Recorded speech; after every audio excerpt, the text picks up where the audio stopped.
Good morning, everyone. Thank you for joining our call this morning. I'm Tara Rodriguez, Director of the Division of School and Program Improvement.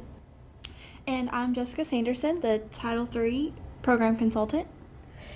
No, it's getting towards the end of the year. We got a lot of districts preparing for end-of-year activities and testing and so on, so I'm glad you were able to join us this morning. If you have any questions during this call, please send an email to me at the address you see on the screen, and we will try to get those answered during the call if possible, but if not, someone will follow up with you as soon as possible afterward. The webinar will be recorded and will be posted to our Title I Documents and Resources page, so you can access it there. It usually takes a day or two for it to be posted. So let's take a minute and review our topics that we saw in our April webinar. First of all, we had Christine Meisberger as our guest that month, and she came on to talk about effective professional learning.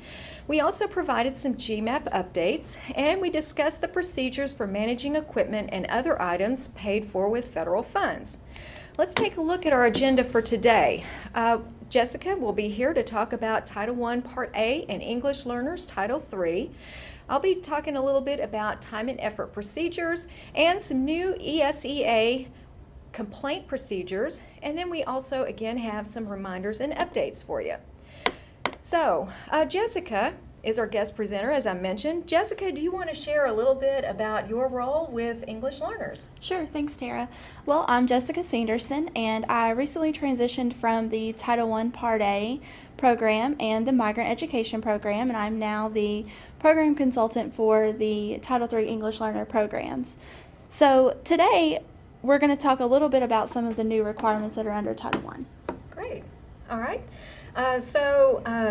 Districts are working right now on their GMAP applications, and we know that there is a category in the district set aside where districts may reserve Title I funds for English learners, and we also know that schools can also serve English learners with their Title I Part A funds. Can you talk to us a little bit about how schools and districts can use their Title I funds to supplement their core programs? Sure, Tara. I have some information to provide today during this webinar, and we are also working with the Title I team on some additional resources about the requirements for ELs under Title I that were previously under Title III. Please note that this information will be revised as additional guidance from the U.S. Department of Education is provided to SEAs. So under Title VI of the Civil Rights Act and the Equal Educational Opportunities Act, all districts and schools have an obligation to provide appropriate language support services to English learners and ensure ELs can participate meaningfully and equally in educational programs and services. Please note that federal funds cannot be used to meet these obligations. All districts, whether or not they receive Title III or any other federal funds, must identify and assess all potential ELs. In Kentucky, we require that districts identify ELs by giving a home language survey to all students, not just those that they think should take the survey. Once the home language survey is given, it is then required that districts use the appropriate WIDA screener to obtain their English language proficiency levels.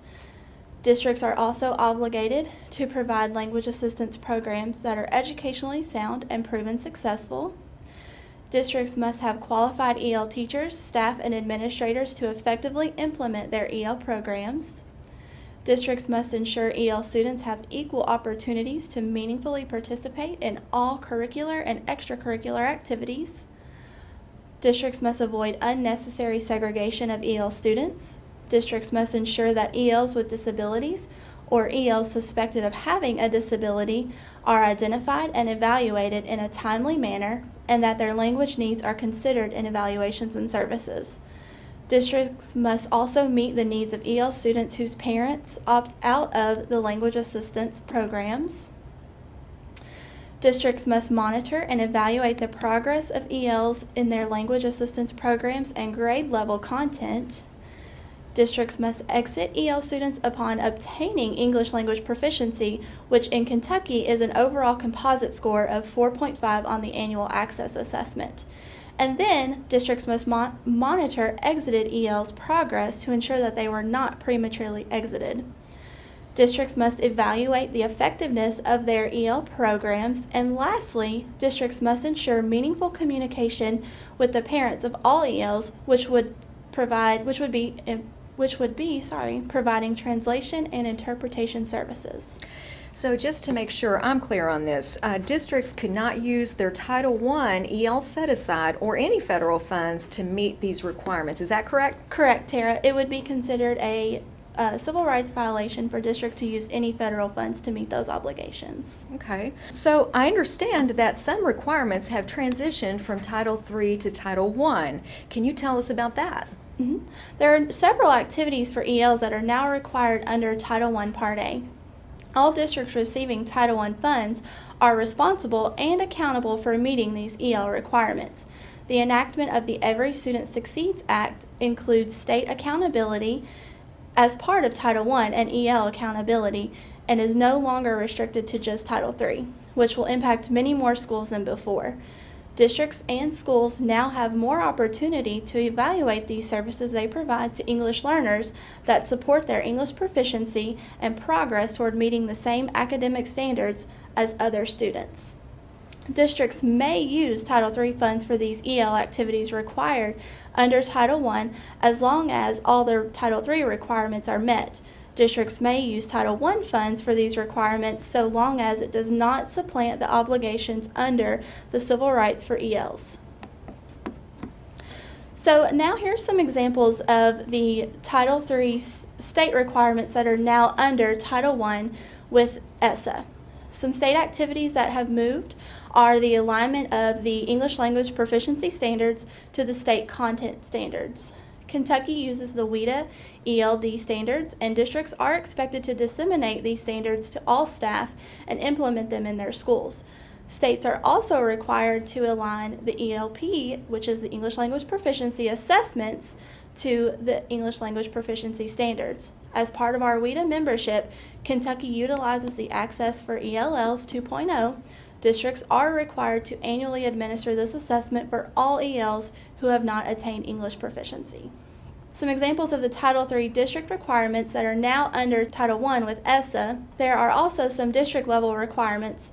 That would be coordination between programs, which is extremely important when developing needs assessments. Right, and I just want to interject that we've talked about the importance of collaboration and coordination with other programs. That's actually an important requirement. We've talked in other webinars here about the importance of Title I collaborating with the homeless, district homeless liaison. So that's a good point to make here as well. The EL parent notification is required to be sent in writing to all parents of newly identified ELs within 30 days of the beginning of school, or within 2 weeks if the student is enrolled after school begins. Title I now requires that each district implement an effective means of outreach to parents of ELs. This includes holding and sending notice of regular EL parent meetings. So regarding that parent participation requirement, can districts combine those meetings that are required for the English learners? Can they combine those with other required parent meetings? For example, the parent and family engagement meeting under Title I. Could those be combined? No, Tara. This requirement would only be satisfied if they were EL specific meetings. Okay. All right. Okay, and now we're going to discuss some district set-asides that are for the district set-aside page on the Title I GMAP application.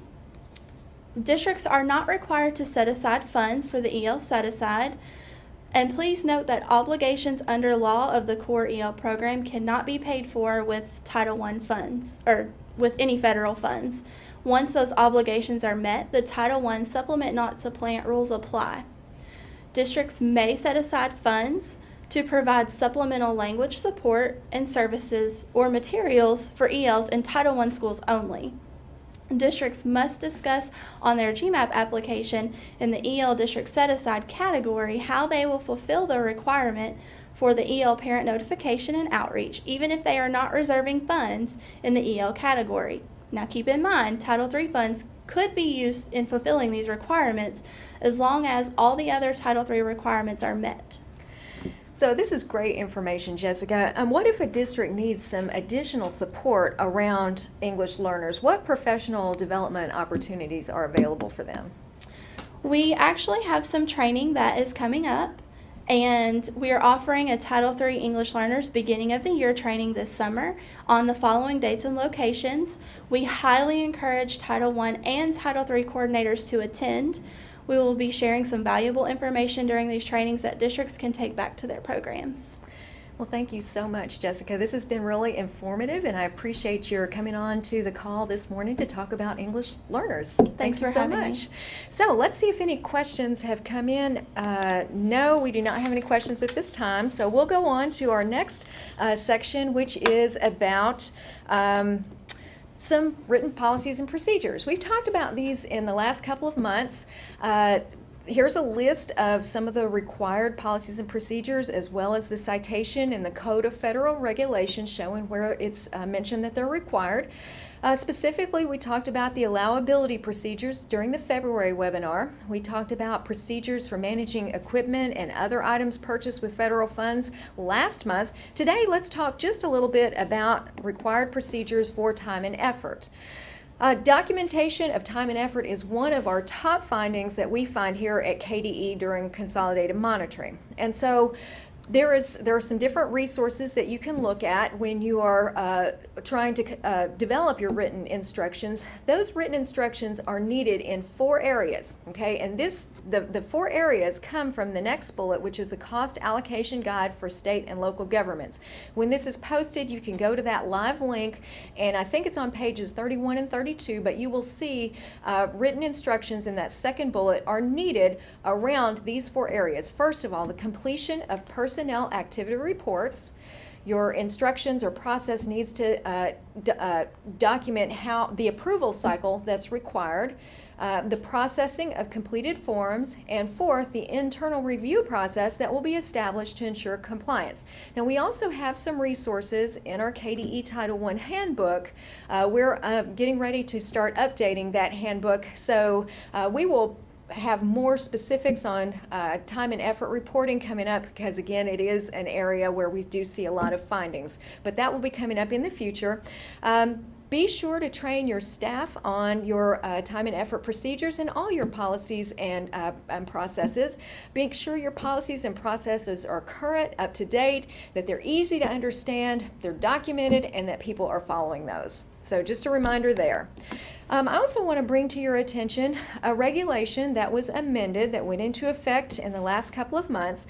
That is 704 KAR 3365, which are complaint procedures, and they are complaint procedures for programs under the Elementary and Secondary Education Act. Previously, when this administrative regulation was initially adopted, the Elementary and Secondary Education Act only required written complaint procedures related to programs serving disadvantaged and migrant children under Title I, which was previously referred to as Chapter 1.